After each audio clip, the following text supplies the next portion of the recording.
బీసీలకు కాంగ్రెస్ 4 తరాల మోసం చేసింది. నెహ్రూ నుంచి సోనియా దాకా అదే జరిగింది. బీసీలకు రిజర్వేషన్ ఇస్తే దేశం విచ్ఛిన్నమవుతుంది, విచ్ఛిన్నమవుతుందని రాజీవ్ గాంధీ అన్నారు.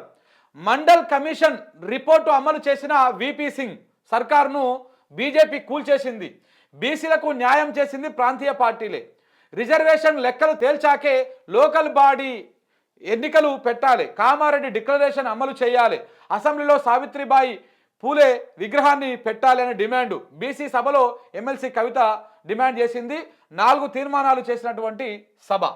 ఇగో కవిత నిన్న ఒక బీసీ సభ పెట్టింది. నిజంగా కూడా జనము ఊహించని స్థాయిలో వచ్చిరాడికి. నిన్న ఇందిరా పార్క్ దగ్గర పెట్టినటువంటి సభలో ఊహించని స్థాయిలో వచ్చిరు. ఆమె కూడా చాలా ఓపికగా అన్ని బీసీ సంఘాల నుంచి ఏ బీసీ సంఘాలు ఉన్నాయో యాక్టివ్గా ఆ బీసీ సంఘాల నుంచి విజ్ఞప్తులు వినతులు అన్నీ తీసుకున్నది. ఆమె మాట్లాడిన తర్వాత కూడా వాళ్ళతోటి 1-to-1 క్వశ్చన్ తీసుకున్నది, ఆన్సర్లు చెప్పింది దానికి సంబంధించి. సో ఇలా అన్ని రకాల అదయింది. ఆ క్రమం లోపల కొన్ని ఇంట్రెస్టింగ్ వ్యాఖ్యలు కూడా చేసింది. బీసీలకు ఈ కాంగ్రెస్ బీజేపీలు మోసం చేసుకుంటూ వస్తూ ఉన్నాయి. బీసీలను ఇప్పటి నుంచి కాదు, రాజీవ్ గాంధీ నుంచి 4 తరాల పాటు బీసీలను మోసం చేసుకుంటూ వస్తూనే ఉన్నాయని చెప్పేసి నిజంగానే మోసం చేస్తుంది కాంగ్రెస్ పార్టీ. కామారెడ్డి డిక్లరేషన్ ఇచ్చారు కదా, నీ కామారెడ్డి డిక్లరేషన్లో ఏం చెప్పిర్రు? మేము 42% రిజర్వేషన్ చేసి పంచాయతీ ఈ స్థానిక సంస్థలల్లో మేము రాగానే మీకు ఆ 42% రిజర్వేషన్ ఇచ్చి ఎన్నికలు పెడతాము అని చెప్పారు. ఇప్పుడు ఏమంటారు? మేము 42% ఇయ్యము, అదే 20% ఇస్తాము, మిగతా 22% మా పార్టీ పరంగా ఇస్తాము అంటున్నారు. ఎంత డోకా, ఎంత దగులుబాజీ ప్రభుత్వం, ఈ దగులుబాజీ పార్టీ ఇదంటే అంత దగులుబాజీ పార్టీ. అరే ఎన్నికల ముందు ఏం చెప్పినవో అవి వేయాలి కానీ ఎన్నికలు అయిపోయినాక అధికారంలోకి వచ్చినాక ఇప్పుడు మేము ఇయ్యము, ఇప్పుడు మేము చెయ్యము, ఇప్పుడు 22% ఇస్తాం, 20% ఇస్తాము, మిగతాది మా పార్టీ పరంగా బీసీలకే ఇస్తాము టికెట్లు. ఇదేం దిక్కుమాలి? నీ పార్టీ పరంగా ఇస్తే మిగతా పార్టీలకు ఇవ్వాలి కదా. అదే బీసీలకు ఇస్తే ఏ పార్టీ అయినా బీసీలకే ఇస్తుంది కదా రిజర్వేషన్ నువ్వు అమలు చేస్తే. అంటే అధికారంలోకి వచ్చిందాక ఒక మాట, ఎన్ని మాటలు, ఎన్ని అబద్ధాలు, ఎన్ని హామీలు, అది అమలైతే అమలు కాదా ఇవన్నీ ఏ సంబంధం లేదు. అధికారంలోకి వచ్చిందాక ఇలాంటి లంగముచ్చట్లు చెప్పుకుంటా అన్ని అబద్ధాలు చెప్పుకుంటూ వచ్చారు. అధికారంలోకి వచ్చినాక మళ్ళీ ఇప్పుడు ఇది ఈ రకంగా మోసం చేస్తూ ఉన్నారు. ఏంది దుర్మార్గం? అదే విషయం గురించి నిన్న కవిత ఆడ సభ పెట్టింది అన్ని బీసీ సంఘాలతోటి, ప్రజలతోటి. జనం కూడా ఊహించని స్థాయిలో ఎక్కువ వచ్చారు ఆడికి. చాలామంది వచ్చారు, చాలామంది ప్రజల నుంచి అభిప్రాయాలను తీసుకున్నది ఆమె మాట్లాడింది. అందులో ఒక ఇంట్రెస్టింగ్ క్వశ్చన్ కూడా అడిగింది. ఆమె చెప్పింది, మరి నేను ఒక బీసీని కాదు కదా, నేను ఫైట్ చేస్తున్నా అని చెప్పేసి దాన్ని కూడా ఆమె సమాధానం చెప్పింది అక్కడ. సో కాబట్టి ఇట్లా అన్ని రకాలుగా అదైతే ఉంది. అయితే ఈ క్రమం లోపల బీసీల లోపల ఒక చైతన్యం వస్తూ ఉంది. ఇప్పటికే కొంతమంది దొంగ ముసుగులు వస్తూ ఉన్నారు. గుర్తుకుంది కదా తీన్మార్ మల్లన్న లాంటోడు, పొద్దుగా లేస్తే వాడు నా బీసీ అని ముచ్చట పెడతా ఉంటాడు. సో ఇలాంటి బ్యాచ్ మొత్తం కేవలము అధికారంలో ఆయనకి ఏదో ఒకటి కావాలి, పదవో లేకపోతే ఏదో ఒకటి బ్లాక్మెయిలింగ్ దుకాణం కోసం అది తెరిచిండు. అప్పటిదాకా దళితుల గురించి మాట్లాడి అది పోయింది. ఇప్పుడు బీసీ నినాదం ఎత్తుకున్నాడు. ఇప్పుడు అది కేవలం బ్లాక్మెయిలింగ్ విధానమే. అయితే ఎందుకంటే బీసీలు ఏకమవుతా ఉన్నారు. వాస్తవానికి చెప్పాలంటే కూడా వీళ్ళందరూ సైలెంట్గా ఉన్నప్పుడు కవితను జైల్లో పెట్టక ముందుకే ఆమె బీసీ మూమెంట్ స్టార్ట్ చేసింది. అప్పుడు రౌండ్ టేబుల్ సమావేశాలు పెట్టిర్రు, రకరకాల చర్చలు పెట్టిర్రు, ఎంతోమంది మేధావులతో కూర్చున్నారు. ఇవన్నీ జరిగినాయి అప్పుడు ఇదంతా అయ్యింది. కానీ ఇప్పుడు ఆమె మాట్లాడుతూ ఉంటే నిన్న సభ సక్సెస్ కాగానే ఎంతమంది వ్యతిరేకించి తెలుసా? బీసీ సభ పైన కాంగ్రెస్ విమర్శలు. ఎమ్మెల్సీ కవితను టార్గెట్ చేసిన అధికార పార్టీ. కవిత సభ పైన పిసిసి చీఫ్ మహేష్ కుమార్ గౌడు, మంత్రులు పొన్నం ప్రభాకర్ గౌడు, సీతక్క, ఎంపీ కిరణ్ కుమార్ రెడ్డి, కాంగ్రెస్ నేతలు బల్మూరి వెంకటు, ఇందిరా శోభను, బండ్రు శోభారాణి, షబ్బీర్ అలీ, ఇంతమంది ఒక కవిత మీద కౌంటర్ ఇచ్చారు. ఇక దాంతోపాటు బీసీల నాయకులు జాజుల శ్రీనివాస్ గౌడు, గోనె ప్రకాష్, వీళ్ళు కూడా విమర్శలు చేశారు. అంటే ఒక్క కవిత నిన్న మీటింగ్ పెడితే ఈ 12 మంది కౌంటర్లు ఇచ్చారు. ఎందుకు మరి అంత ఊలికెందుకు? ఆమె బీసీల కోసమే కదా మాట్లాడింది. ప్రభుత్వాన్ని ప్రశ్నించాలి కదా మీరు కూడా. ఈ బీసీ నాయకులు కూడా గోనె ప్రకాష్ కానీ లేకపోతే ఈయనెవరు మన జాజుల శ్రీనివాస్ గౌడ్ కానీ ప్రధానంగా బీసీలకు న్యాయం జరగాలనా లేకపోతే బీసీలకు అన్యాయం జరగాలనా? కేసీఆర్ హయాంలో అన్యాయం జరిగింది, కేసీఆర్ హయాంలో అదయింది అంటారు. ఆమె ఓపెన్ ఛాలెంజ్ చేసింది, రండి చర్చకు రండి, ఎవరు ఏ విధంగా న్యాయం చేసిరు, ఏ విధంగా అన్యాయం చేసిరు బీసీలకు మనము లెక్కలతో మాట్లాడదామని చెప్పేసి ఆమె ఓపెన్ ఛాలెంజ్ చేసింది. మరి ఆ ఛాలెంజ్ స్వీకరించవచ్చు కదా. జాజుల శ్రీనివాస్ గౌడ్ గారు దీని గురించి మాట్లాడొచ్చు కదా. అసలు జాజుల శ్రీనివాస్ గౌడ్ గారు ఉద్దేశం ఏంటి? బీసీలకు న్యాయం జరగాలన్నా లేకపోతే న్యాయం జరగొద్దన్నా? మన గురించి మాట్లాడుతున్నప్పుడు కుదిరితే సపోర్ట్ చేయాలి, లేకపోతే సైలెంట్గా ఉండు కదా. ఈ ఈ ఈ వ్యతిరేకత చేయడానికి ఈ పెయిడ్ ఛానళ్ళు నిన్న తొలి వెలుగులో కూర్చొని మాట్లాడుతూ ఉన్నాడు ఆయన. నేను కూడా చూసినా కొంతసేపు ఏదో మన తొలి వెలుగు అనే రగ్గన్ ఛానల్లో కూర్చొని మాట్లాడుతూ ఉన్నారు. అంటే ఏంది ఉద్దేశం ఏంటిది? ఇవాళ ప్రభుత్వానికి మీరు సరెండర్ అయిపోయిర్రా? బీసీల హక్కుల కోసము బీసీలకు 42% రిజర్వేషన్ రావద్దని చెప్తా ఉన్నారా మీరు?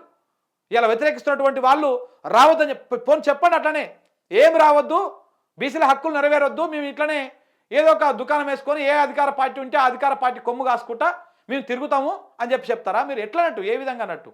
బీసీలకు న్యాయం జరగాలన్నా వద్దా? దానికోసము ఎవరెవరు వస్తున్నారు ఏంది అనేది చూసుకోవాలి కదా. ఒకవేళ బీసీలకు న్యాయం జరిగితే కవితకి ఏం రాదు కదా, ఏమొస్తుంది? ఆమె ఆమె బీసీ కాకపోయినా కానీ బీసీల కోసం మాట్లాడుతుంటే ఆమెకి ఏమైనా లాభం వస్తుందా? ఏమి రాదు కదా. అంటే ఇదంతా ఎందుకు, దేనికోసం? ఇదంతా ప్రభుత్వం వెనకాల ఉండి మాట్లాడిస్తూ ఉంటుంది. ప్రభుత్వమే ఇప్పుడు విచ్ఛిన్నం చేసేటువంటి ప్రయత్నం, ఇదంతా కూడా ఒక ఆ రకమైనటువంటి తీసుకురావాలన్నటువంటి ప్రయత్నం చేస్తూ ఉన్నారు. ఎంత దుర్మార్గం అంటే ఇది. బీసీలకు ఇప్పుడు అందరు ఏకమవుతా ఉన్నారు, చిన్న పెద్ద అన్ని సంఘాలు ఒక దగ్గరికి వస్తూ ఉన్నాయి మెల్లమెల్లగా.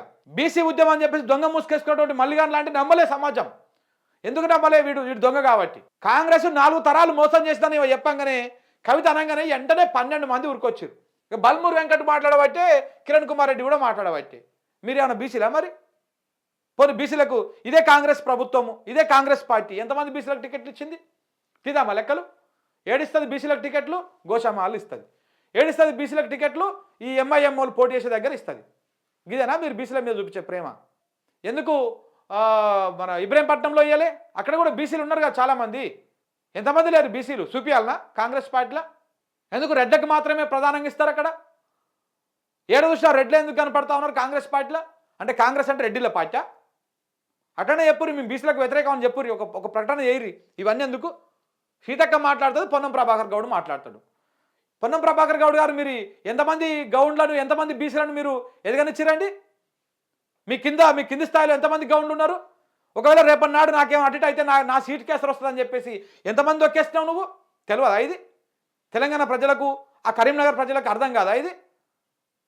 సీతక్క ఎంతమంది ఎదగనిచ్చింది? అదే ములుగు జిల్లాలో ఎంతమంది బీసీలకు పదవులు ఇచ్చింది? ఇట్లా మాట్లాడుతున్న వాళ్ళు ఎవరైనా ఒకరన్నా అదే మహేష్ కుమార్ గౌడ్, ఇదే మహేష్ కుమార్ గౌడ్, నువ్వు బీసీ కాకపోయి ఉంటే ఇవాళ నీకు ఆ పీసీసీ గిట్ రాకపోవు. నీకు రావాలంటే ఈ బీసీ మూమెంటే, ఈ బీసీ మూమెంటు పుణ్యాలనే ఇలా పీసీసీ వచ్చింది మీకు. దానికి బీసీ సమాజానికి మీరు కృతజ్ఞతతో ఉండాలి. వాళ్ళకు న్యాయం చేయాల్సింది పోయి ప్రభుత్వంలో అధికార పార్టీ పీసీసీగా ఉన్నారు కాబట్టి, మీరు మంచి గౌరవమైనటువంటి పొజిషన్లో ఉన్నారు కాబట్టి, మీరు పోయి ప్రభుత్వం దగ్గర కూర్చొని, రేవంత్ రెడ్డి దగ్గర కూర్చొని, అవునన్నా బరాబర్ మనం హామీ ఇచ్చినాము, మరి హామీ ఇచ్చినప్పుడు ఆలోచించుకోవాలి కదా, ఆ రోజు ఇచ్చినాము, ఇలా చేయాలి మనం 100% దాని మీద రిజర్వేషన్ చేసిన తర్వాతనే మనం ఎన్నికలకు పోవాలని పోయి కూర్చోవచ్చు కదా. అది చేత కాదు. ఎవరైనా మాట్లాడితే వాళ్ళ మీద వ్యతిరేకంగా మాట్లాడాలి. మరి ఇదే ముచ్చట మనటిదాకా తిన్మార్ వాళ్ళని మాట్లాడండి కదా, రిజర్వేషన్లు పెంచాలని. ఎందుకో ఒక్కరోజు మాట్లాడకపోయి ఈ సన్నాసులు అందరూ ఒక్కరోజు మాట్లాడకపోతే మీరు ఈ జాగ్ర శ్రీనివాస్ గౌడ్ ఏడం అనుకున్నాడు, గోనె ప్రకాష్ ఏడం అనుకున్నాడు, వీళ్ళందరూ ఏడ ఉన్నారు ఆ రోజు? ఎక్కడ పోయిర్రు? మహేష్ కుమార్ గౌడ్ ఉండడన్నా మాట్లాడకపోయే, తిన్మార్ మళ్ళీ పొద్దుగాలు వేస్తే రెడ్లని కొడుకులారా తొక్కుతాం పండుతాం అని చెప్పి రకరకాల మాటలు మాట్లాడిండు ఆయన. పంది కొక్కులు అన్నాడు, ఏదేదో మాట్లాడిండు. మరి ఆ రోజు ఒక్కరు మాట్లాడకపోయిరి? ఎందుకంటే అది మీరు నడిపిస్తున్నటువంటి దొంగ ఉద్యమం కాబట్టి, ఇది ప్రజల నుంచి వస్తున్నటువంటి ఉద్యమం కాబట్టి, దీనికి డిఫరెన్స్ ఉంది కాబట్టి ఆ రోజు ఒక్కరి నోరు కూడా తెరవలే, ఏడ మాట్లాడాలి. తిన్మార్ మళ్ళీ కౌంటర్ ఎవరితో నిప్పిస్తారు? ఏదో చోటా మోటా చిన్న నాయకులు ఉంటారు కదా, వాళ్ళతో నిప్పిస్తారు. అది కూడా ఎక్కడ ప్రచారం రాదు. ఏమో అట్లా మాట్లాడాలి కాబట్టి మాట్లాడాలి. రేపటి నాడు నాలాంటి ఎవడన్నా మాట్లాడితే ఇగో మా వాళ్ళు కూడా ఖండించడం చెప్పడం కోసం. కానీ ఇవాళ మహేష్ కుమార్ గౌడ్ మాట్లాడతాడు, పిసిసి అధ్యక్షుడు, 2 మంత్రులు మాట్లాడతారు, ఒక ఎంపీ మాట్లాడతాడు, ఈయన వాళ్ళ రెడ్డి. మరి ఈయనకేం అధికారం ఉంది? కవితను విమర్శించే ముందు ఈ రెడ్డికి ఏం అధికారం ఉంది? బల్మూరు వెంకట్, ఈయన ఒక రావు, మరి ఈయనకేం అధికారం ఉంది? ఈయన మన బీసీనా? ఈయనట మాట్లాడతాడు. ఇందిరా శోభన్ గౌడ్, సరే ఆమె గౌడు బిడ్డ మాట్లాడింది, ఓకే.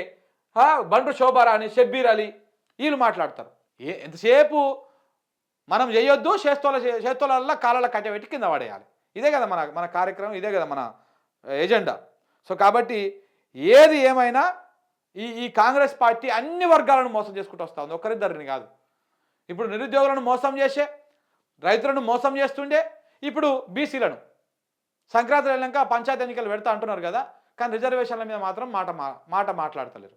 ఎవరైనా మాట్లాడితే ఇగో ఇట్లా కౌంటర్ అటాకులు కౌంటర్ దాడులు చేస్తూ ఉన్నారు. 12 మంది కౌంటర్లు